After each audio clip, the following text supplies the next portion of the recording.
Hello everybody, my name is Alex and welcome to my first ever video on YouTube. To start out, we're going to be making white chicken chili. So what you're going to need is one whole chicken that we're going to break down into its parts. I'm going to go ahead and unwrap this and give it a wash, and I'll be right back. Now that we have our washed chicken, we're going to put it on the cutting board with the legs facing you, and we're going to start by detaching the thigh. Now I'm going to use my knife to sever the skin that connects the leg quarter to the body of the chicken, using quick and shallow cuts with the tip of my knife. I'll continue to do this until I can expose the joint that connects the leg quarter to the carcass of the chicken. And then once it's free, I'm going to go ahead and give it a pop and continue to cut the flesh until I have one whole chicken leg quarter. Then I'll place this on a tray and set it aside for now. Then I will continue on the other side with the other leg quarter, severing the skin, exposing the joint, and cutting the flesh free. Then I will set it aside and move on to the breast.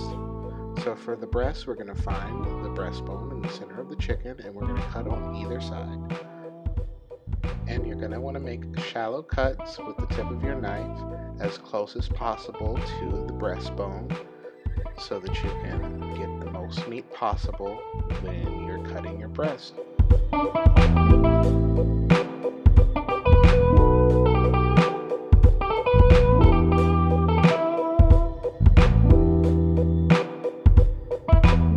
Towards the top of the breast, you'll notice that it is attached to where the wing is. So you'll want to cut in between that joint to separate the breast from the wing. Then at the top of the wing, where the drumette meets the carcass, you can go ahead and cut in between that joint, as so. And then you have a chicken wing. Next, I'm going to go ahead and do the same steps on the other side, although this time I'm going to start with the wing. And then I'm going to do the breast.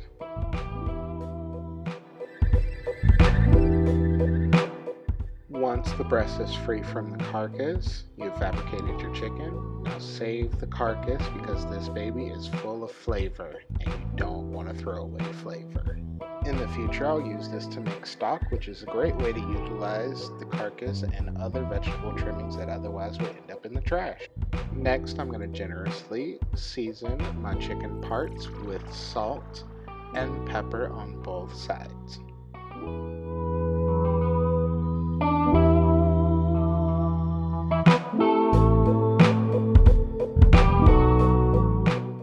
Now that our chicken has been cut and set aside, I'm going to go ahead and turn to the vegetables. For this recipe, I'm going to be using one large yellow onion, a jalapeno, 2 poblanos, and 1 red pepper.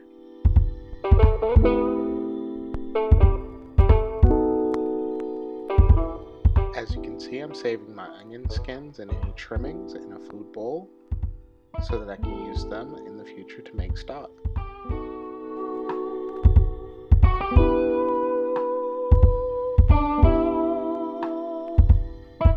I'm going to do a medium-sized dice on these, and I'm going to continue that medium-sized dice for all of my vegetables.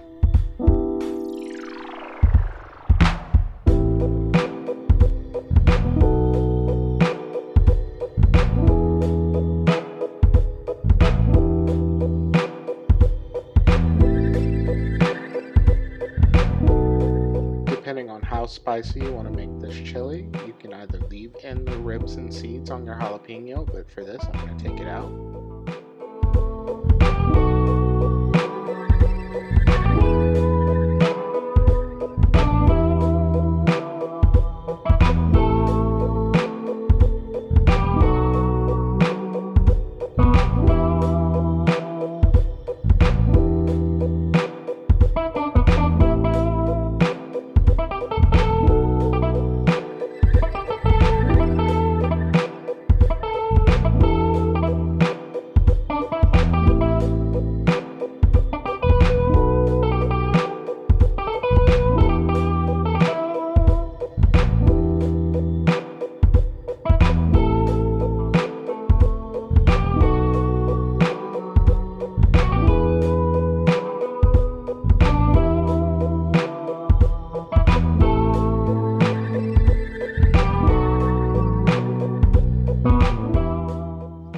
Now that we have our vegetables cut, I'm going to set that aside and get the rest of our ingredients together.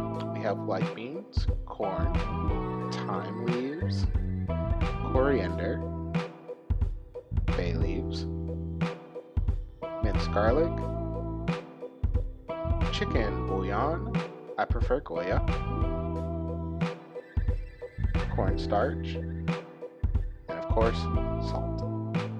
Next, I'm going to preheat a Dutch oven over high heat. I'm going to add 2 tablespoons of canola oil until it is ripping hot. Use whatever type of cooking oil that you like. I just happen to have canola oil. While that is preheating, I'm going to go ahead and bring 4 quarts of water to a rapid boil. Now that our oil is ripping hot, we're going to go ahead and sear our chicken pieces, starting out with the thighs and wings.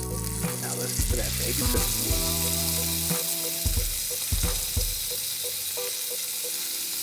Now I'm going to let this sear for a few minutes until I get a nice golden color, and then I'm going to flip them over. Right now, we're not trying to cook these chicken pieces all the way through. We're just trying to develop that fond on the bottom of the pot and flavor on the chicken breasts themselves.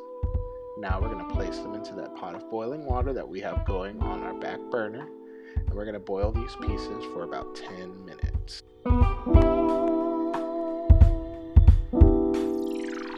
Next, we're going to saute our vegetables in that same Dutch oven without removing any of the fat.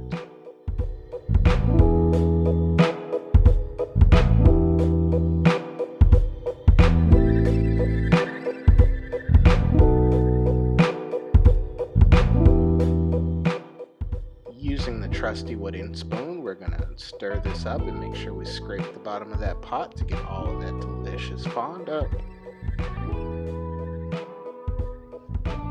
Once the vegetables have gotten to know each other in the pan, I'm going to go ahead and season them. Starting with some coriander, about a tablespoon or 2. You will never see me using a measuring spoon unless I'm baking something.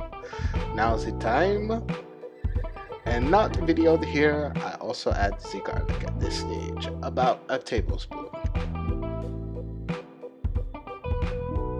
Now our chicken has been boiling for about 10 minutes, so I'm going to go ahead and remove that from the pot and set that aside to cool before I shred it. Now I'm going to take that cooking liquid and add it directly to our Dutch oven along with 2 cans of white beans that have been rinsed so that I can control the amount of salt in our recipe. Next, I'm going to add 2 packets of chicken bouillon, and I prefer to use Goya. I'm also going to add 2 to 3 large bay leaves.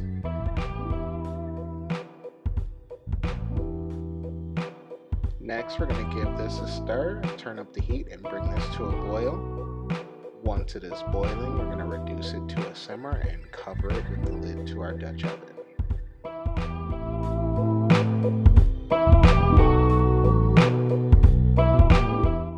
Now that we're boiling, I'm going to give it a stir and reduce the heat. And I'm going to take the lid to our Dutch oven and I'm going to set it on slightly ajar to vent steam and so that our soup will reduce.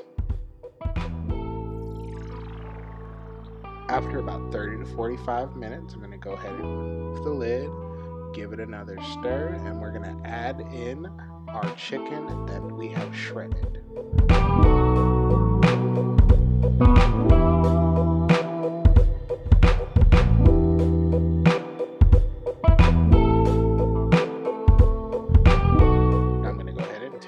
For seasoning, and that definitely needs some salt. I'm also going to add a decent amount of black pepper. At this point, my brother entered, and we had a debate of whether you pour the milk first or pour the cereal first. Talking about putting milk first, you damn sociopath. Well, I still put milk on top just to get the even. Because then what? What? Okay, tell me. You make a bowl of cereal. You pour Just leave it alone. You pour the milk. Just leave it alone. But then guess what? Cereal's popping out or milk's spilling over. But with the way I do it, there's not as much mixing that has to be done because the bottom of the cereal is wet, now the top of the cereal is wet. Justin, leave me alone about talking about some damn cereal. Coming from somebody who's lactose intolerant. Now that that debate is over, we're going to add 1 can of yellow corn.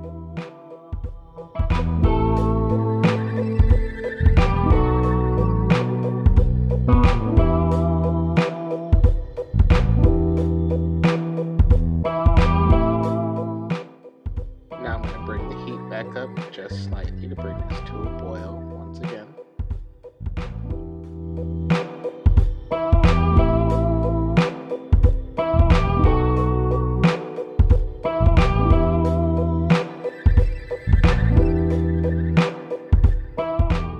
Now I'm going to do one final taste for seasoning. I'm going to continue to boil uncovered until it reduces about 25%.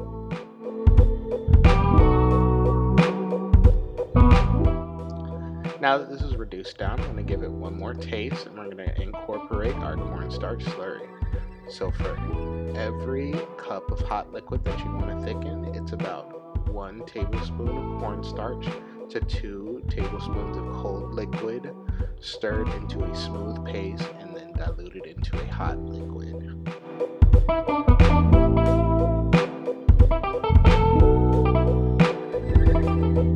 My slurry was a bit thin, so I added just a skosh more of cornstarch and added it into my pot.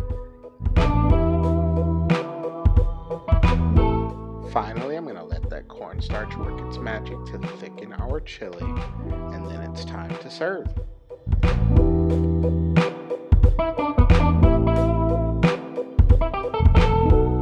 Now it absolutely smells wonderful in our kitchen right now, and I wish that you could smell this. I'm going to give this one final stir and pour myself a bowl.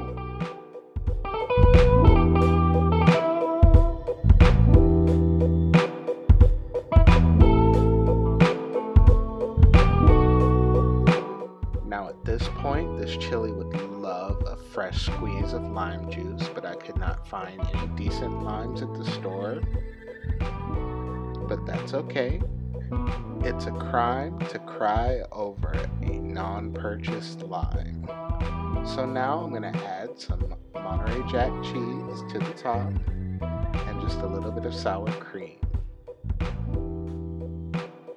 Also, if you're into it, you can go ahead and add some cilantro to the top for a nice freshness as well. Today I'm just going to keep it clean and simple with our Monterey Jack and sour cream. And there you have it. Buen provecho, bon appetit, itadakimasu, however you say it. Thanks for watching. If you enjoyed this video, be sure to like, comment, share, and subscribe, and we'll see you next time.